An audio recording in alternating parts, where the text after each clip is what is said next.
kind of like sex. You know, people tell themselves, oh, I'm sexually liberated. I think that's the term. When really all I see is that you're a slave to sex.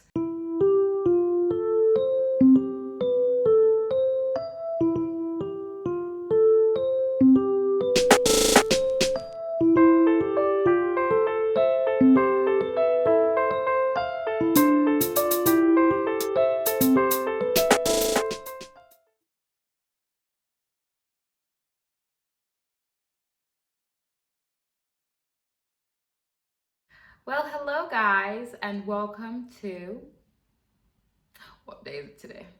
I have no idea. I want to say today is the 23rd. Yeah, I had to go check. I don't know what day it is anymore, guys. This is too much and I'm too tired. And like, how are we on the 23rd? I feel like when you post a video every day, the days go faster because it's like, you feel like you've just posted a video and all of a sudden it's the next day. And I'm like, well, anyways, we're on the 23rd. And today I want to talk about discipline. It's a bit of a carry-on, I guess, from the trans video. It is and it isn't. I mentioned a little bit about discipline, about how we can't just, or we shouldn't, sorry, I'm not going to tell you what to do. We shouldn't just go with whatever feeling we have.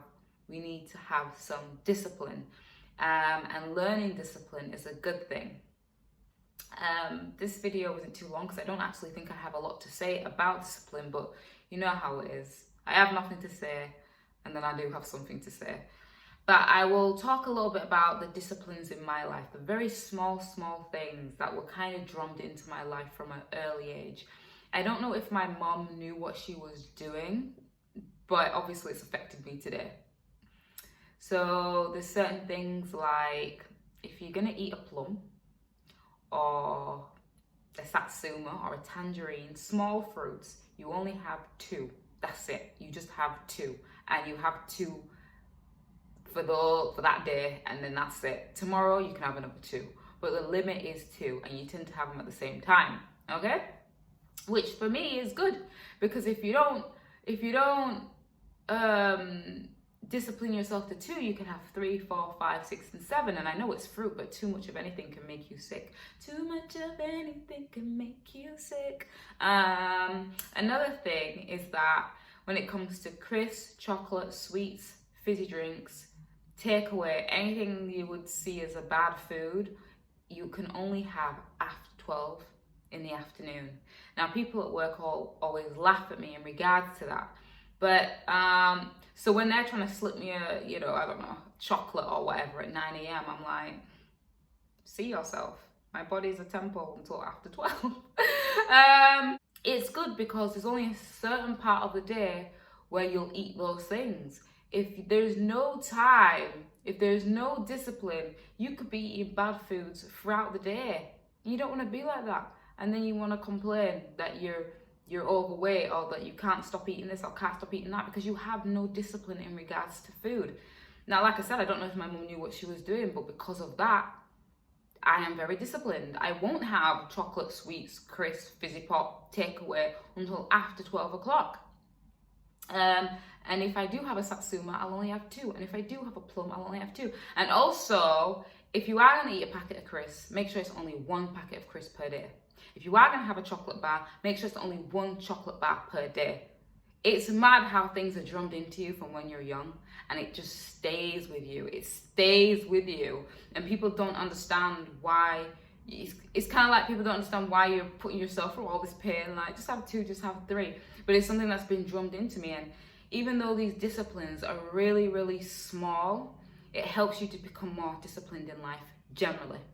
My sister, she's in a multi-level marketing business, and every time I see her, oh, I'm doing 30 days, oh, I'm doing 30 days, oh, I'm doing 30 days. And I'm like, fam, you've been doing 30 days since you've started this business. Like, how does that work? Like, it just makes no sense, until only recently she said, I'm doing 30 days of different things, as in, like, for 30 days I won't have salt, for 30 days I won't have me. For 30 days I won't do this. But I didn't realize. I just thought she was doing the same 30 days over and over and over again because she couldn't make it, and so she just started the 30 days again. And I'm thinking, how can someone always be on 30 days? But until she broke it down and said, no, I might not eat bread for 30 days. I'm just like, how have I only found this out now when you've been in this business for 10 years? But anyways, things like that is good. I myself stopped eating crisps for 3 years. 3 years I stopped eating crisps. No reason. I just stopped eating crisps for 3 years. There's been a time where I stopped drinking alcohol for a year. And now I'm at that point in regards to alcohol where I'll just try stay without it as long as I possibly can.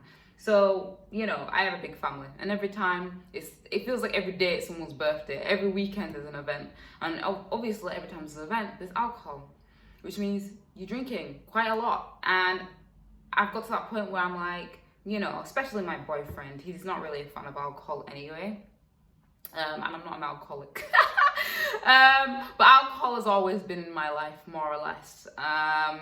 So now I've got to that point where I'm like, I'm not going to drink, I'm just going to not drink alcohol. And if the occasion arises, fine. But it's going to have to be like something pretty good. Like, for example, this year, I wasn't planning on drinking alcohol probably until my sister's wedding. That's probably when I would be like, okay, I'll have a sip or two, which would have been, what, 9 months, 8 months? The wedding's at the beginning of September, so 9 months without alcohol. 9 months without those toxic fluids in my system. To me, that's really good. It doesn't matter if you have it once or twice, but as long as most of your time your system is clean, it's good, and it's also discipline. So yes, there's been many times, you know, we're only in May, but there's been many times where I've been around alcohol since, you know, beginning of January, and I just haven't drunk. The one time I have actually drunk is when my sister said yes to her dress, and they brought these like book spheres and stuff like that, and it was really cute. And then my sisters was like, oh, come on. So, you know, they're the devils, not me. So I had a sip. So, but before then, I hadn't had anything to drink. So that was what, over 4 months of no alcohol. Do you know what I mean? Like, so I just feel like these things are good. It's just to learn discipline. So then when things come in your life that you need to stick to or cut out, it will be easier because you already, you know how to discipline yourself. It's like trying to eat healthy or going to the gym, you know what I mean? Or trying to be a vegan or vegetarian. You can't just go cold turkey if you've never even known discipline in the first place. Whereas I can go cold turkey because I've been disciplining things since I was a child. Do you understand? I'm going to be honest. The only thing I'm really struggling with, no, not the only thing. I'd say 2 things is chocolate and coffee. Them are the 2 that are just like, I did try cut out chocolate for 3 months years ago. And my mum, I feel like the devil must have been using her that day because she came in with like a double decker box of chocolate fingers.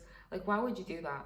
You know the journey I'm on. You know I'm trying to cut out chocolate for a little while. So why would you do that to my soul? Like, why would you? So that didn't last too long. Coffee, I did cut out coffee for a while due to the fact that when I didn't have it, it would give me headaches. And it makes me feel really, really uncomfortable when I have to rely on something. I like chocolate just because it tastes good. But when you start to book coffee, people tend to drink coffee in the morning. They rely on it to kind of wake them up. And I don't like relying on anything.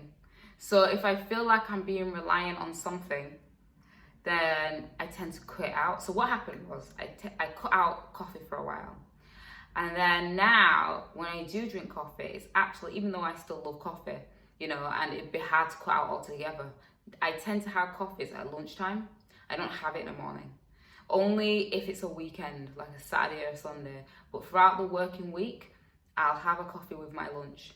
I won't have it in the morning. It won't be the first thing that I go to because I feel like now it's controlling me. Like, because obviously coffee's for the morning, generally, caffeine. So yeah, I have it usually midday. Anything that you feel like you can't control, I think you kind of need to take a break from it. But what we do is instead, we kind of convince ourselves that we either need it or that it's something good. It's kind of like sex. You know, people tell themselves, oh, I'm sexually liberated. I think that's the term. When really all I see is that you're a slave to sex. So instead of saying, I just can't not have sex, you will say, I'm sexually liberated, because it sounds better.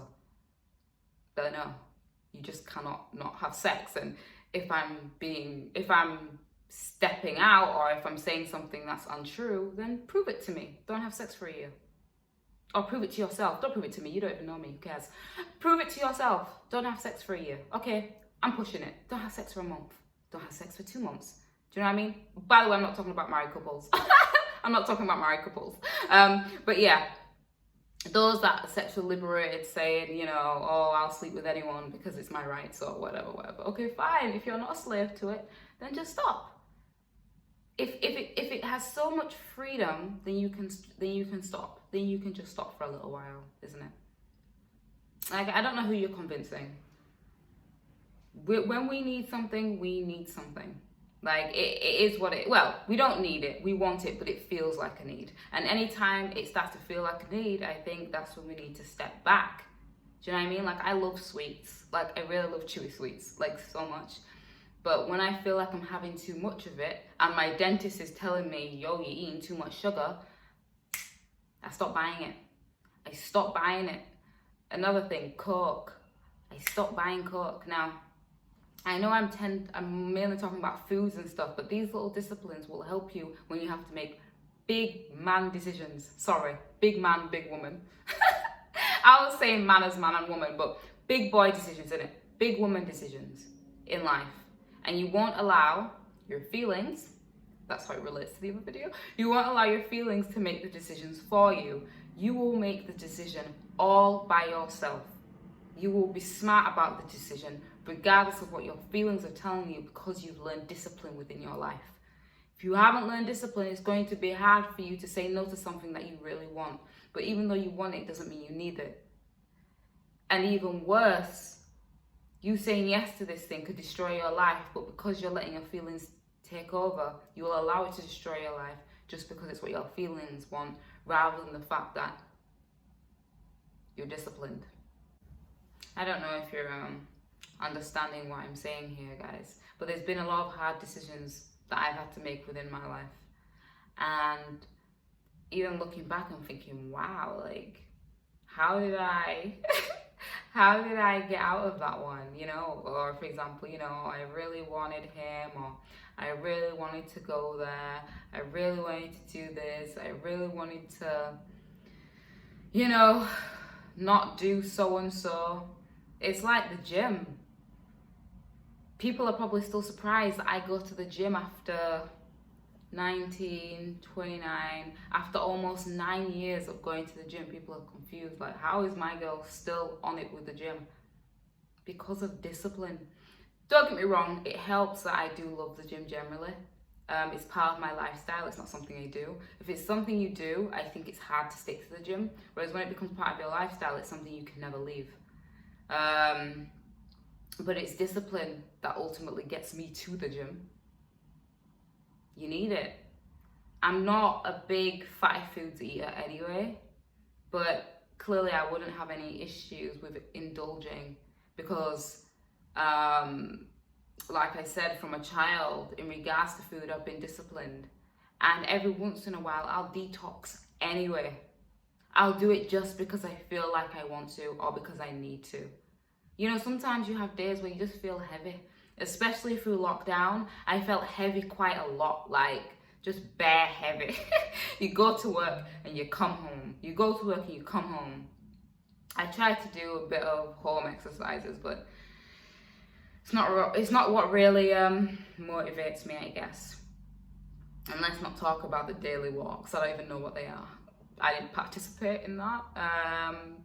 So yeah, like, I feel like to help you make decisions, like big adult, I don't want to say big boy, big adult decisions in life, you need to start with a small disciplines. So when it comes to very serious choices that you have to make in regards to discipline, then you'll be able to make them much more easier if you never had to do any discipline in your life. So my sister may not know it now, her doing the 30 days, but you know, probably since she's been doing that, she's been able to be more disciplined. Basically, she's been able to be more disciplined and make smarter choices because of discipline. So anyways, guys, I hope you can see what I'm saying here. Discipline is very important, and we cannot allow feelings to get in the way of choices that need to be made for us to have a better life. Successful people, for example, never got where they are today without discipline. You think they didn't have feelings of, oh, I don't want to do this today. Oh, I don't want to go to this meeting. Oh, I don't want to see this person. Oh, I don't want to show my face on camera. You don't think they had feelings? Like, yes, they had feelings. And guess what? They said tough to their feelings. They said tough. Tough. I am going to be disciplined and I'm going to do it anyways because I can see the bigger picture. I can see the goal. I can see the light at the end of the tunnel. I know what journey I want. I know what I want. And to get there, I have to have discipline. Anyways, I've waffled on a lot about discipline. I just wanted to tell you the importance of it and not to. And because obviously the world is changing, you know, we don't care about discipline, we care about feelings so much that, you know, even discipline will soon have no value. So I just wanted to sit here and say discipline will always have value and it will help you in your life. Start small and then baby steps. And you'll start to see changes in your life. Thank you guys for watching today's video, and I will see you tomorrow.